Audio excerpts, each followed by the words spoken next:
there's no gauges in this car anywhere except for the fuel and speedometer, and those are already part of the body harness. So I think I'm gonna have a device, a Bluetooth device with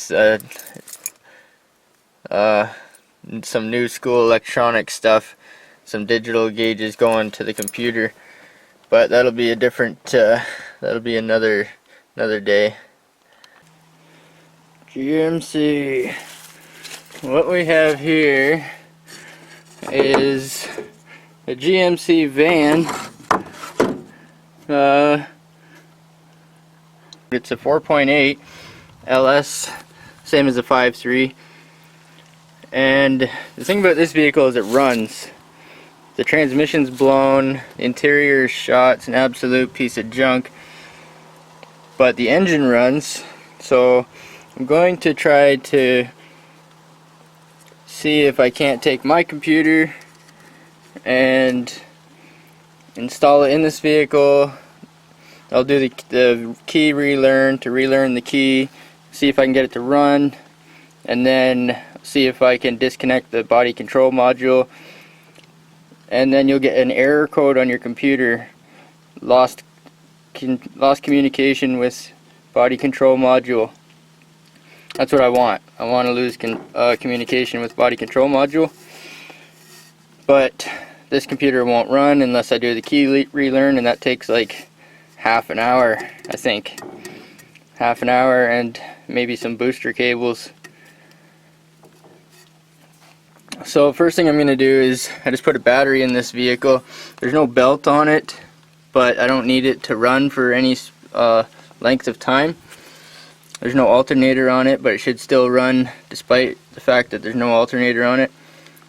And I might do some I might take the water pump off this vehicle because it's got a fairly recent water pump. So I might take the water pump off this vehicle also, and it's got new pulleys and a new belt. So I'm gonna take the belt, the pulleys, the water pump, and I'm gonna see if I can use this donor vehicle just to tune my computer, and that's gonna hopefully get rid of the security system, because your security works through your body control module. There's the body control module there, hanging down on the passenger side of the van. I think on the truck, I think they're on the driver's side, but this thing is a complete piece of trash. I think it'll run. I think.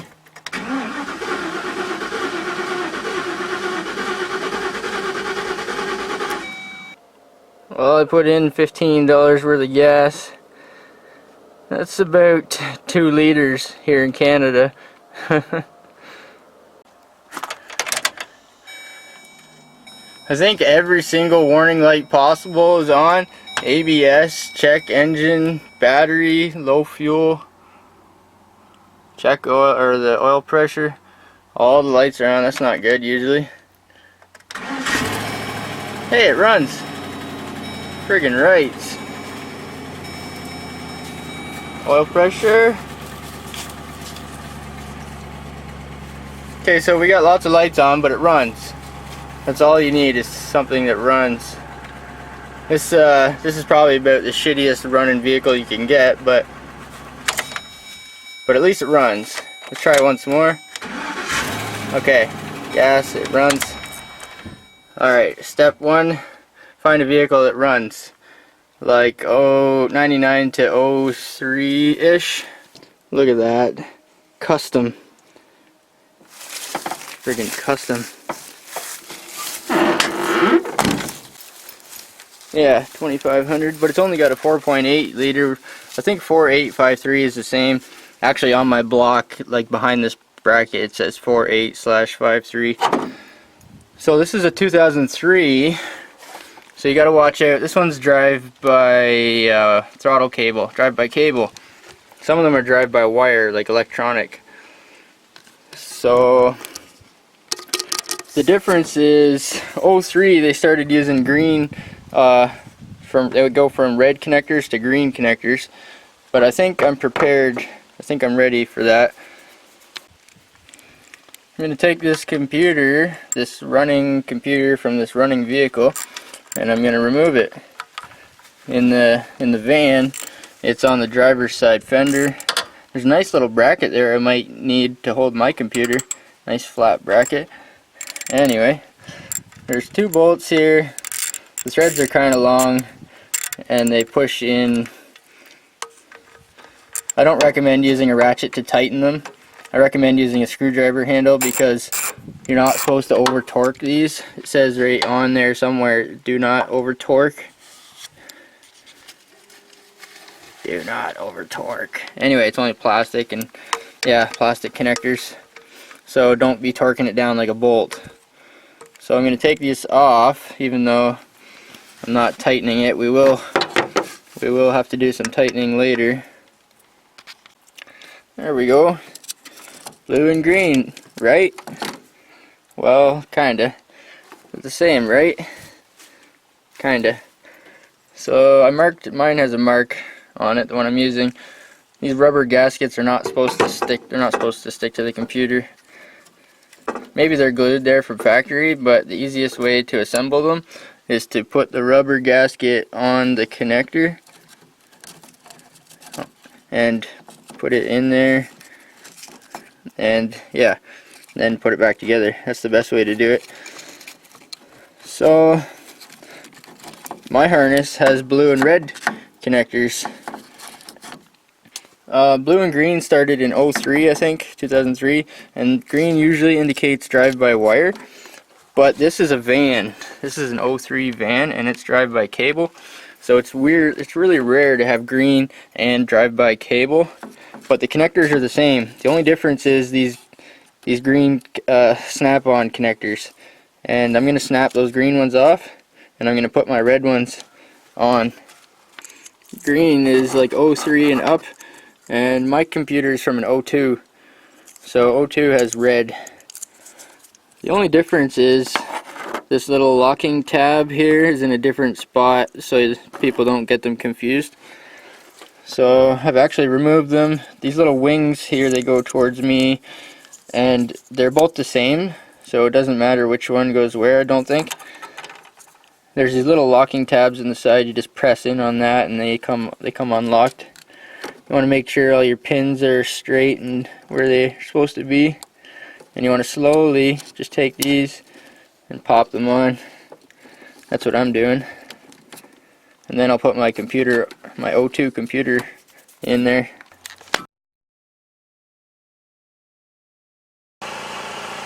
Make sure the battery stays up while the key's on. The key's on for 10 minutes. The lights will be on, possibly the radio or whatever else might be on when the key's on. So you don't want the battery to die while you're waiting for your 10 minutes. 10 minutes is up, the security light went out. So turn the key off, 1, 2, 3, 4, 5. Then I'll turn it back on. Security light will be on again. Try to start it again. Nothing. Wait 10 minutes again. So this will be the second time. We're gonna have to do this 3 times. Wait another 10 minutes for that. Remember to keep your booster cables on. Make sure your battery's not dying while your key is on. So it's gonna take 3 tries to unlock the key, to relearn the key, to relearn the security, and then after that hopefully it'll run. And while it's running, I'm gonna unplug the body control module, specifically those 3 in the middle, possibly the whole thing, but specifically those 3 in the middle. I think it's the orange, and yeah, one of those is for your ignition and key and security. So I'm going to unplug it while it's running, and I'm going to let it run for a minute, and hopefully it'll stay running. And then after that, your engine will run with no security, or no body control module, can't read the key, and all that type of stuff. So that's what we're going for here. wait another 10 minutes, and then do it one more time and lose communication with the body control module. Oh, I just missed it. I just turned the camera on because it was almost 10 minutes and the light literally just went out just now. Alright, that's number 2. 1, 2, 3, 4, 5. And security light will be on for the 3rd and last time. And I'll try to start it for the 3rd and last time. And I'll leave the key on for the 3rd and last time. Look at the fuel gauge. I think I confused it. Oh, there she goes. And the high beam indicator just came on, which is kind of weird. Oh well. There's all kinds of indicators on. This is just an old vehicle with a blown transmission, but as long as it runs and as long as I can use it to lose communication with the BCM, which disables the anti-theft, as long as I can disable my anti-theft, I don't care how many lights are on. Alright, final 10 minutes. Final stretch, boys. Alright, we're creeping up on 10 minutes here, and I intend to catch this security light actually turning off this time. This will be the 3rd and final time. Thankfully, I'm glad that's over with. Half an hour of waiting, doing nothing but waiting. Oh, there it goes. Okay, security light went out. I bet you it should start this time. Security light flashing, that's good. Oh yes, security light's out, 3rd time. Why won't it start? I couldn't get it to start with the key, so I reached in under the passenger wheel and jumped the starter solenoid there. Got it running with the 5.3 computer.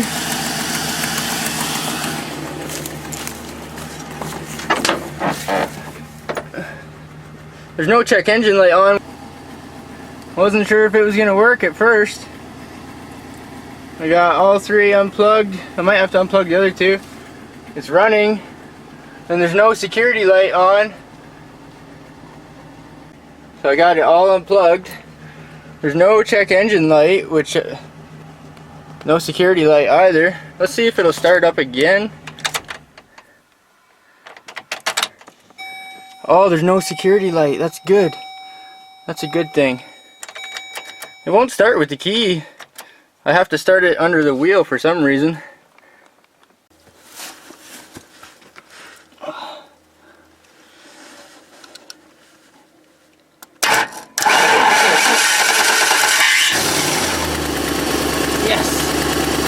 Yes.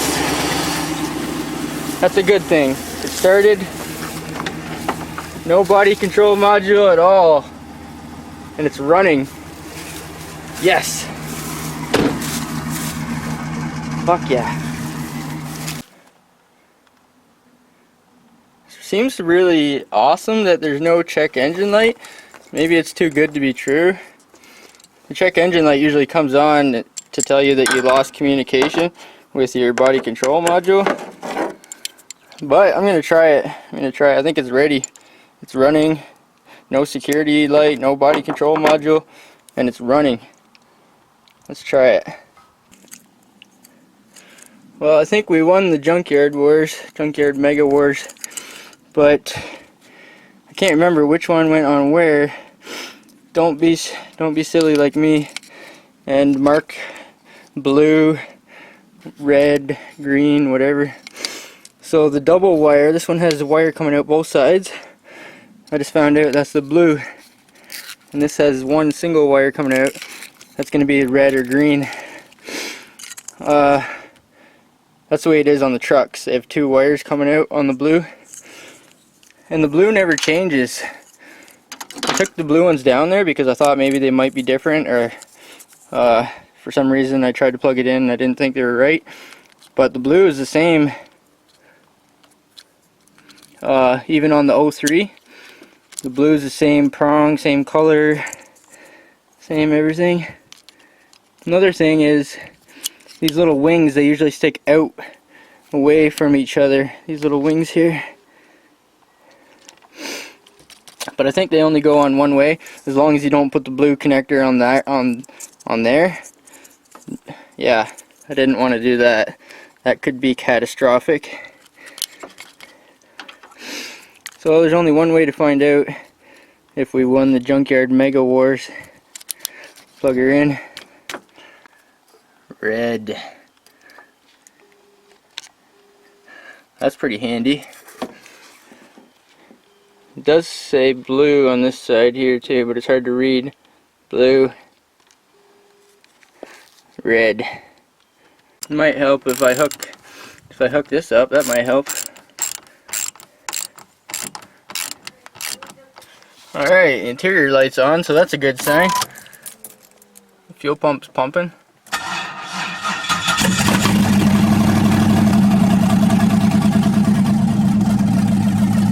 Yes! Yes! It's alive!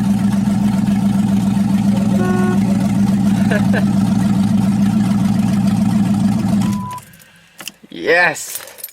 That makes me so happy. You don't even know.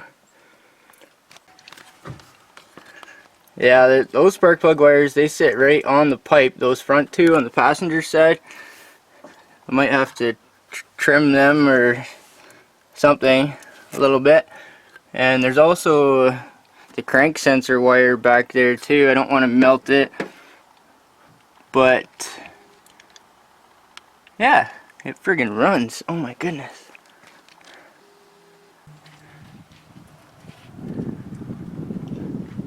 Now I can tidy all this up. Now I know that it works.